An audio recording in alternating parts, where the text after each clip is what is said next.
The word jihad is mentioned in the Quran about 41 times. The words mercy, peace, and compassion are mentioned about 355 times. Yes, come in. Come on in, Riaz. Sit down, please. Contrary to popular belief in most Western cultures, Islam is a religion that preaches peace and tolerance. Yes, Patricia.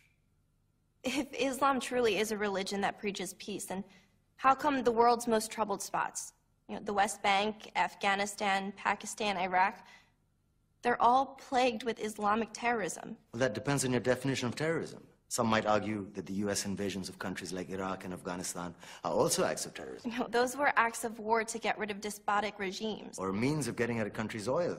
Conspiracy theories. Well, may I? Yes, please. Go ahead, Riaz. Mr. Khan is right. I mean, if we're talking about terrorists, the world's biggest terrorists are the white superpowers. Come on now. No, really, stop and think about it. Explain 9/11. Okay.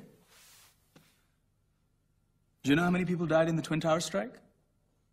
Around 3,000. And do you have any idea how many people died in the bombing of Afghanistan?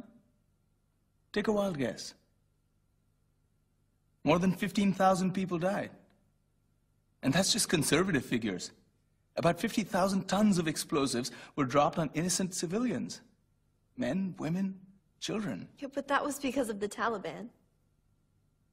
Now that you brought it up, did you know that the Taliban was a creation of the CIA to fight the Russians? Whatever. They were still harboring terrorists.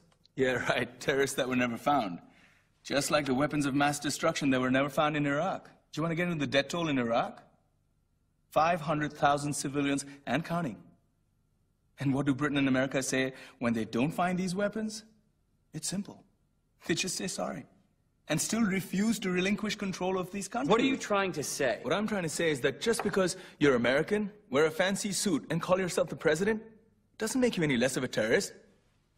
I'm saying that if you don't stop meddling in other people's countries, you will face a backlash. If Muslims like you feel that way, then why don't you get out of our country? We will. As soon as you promise to leave ours.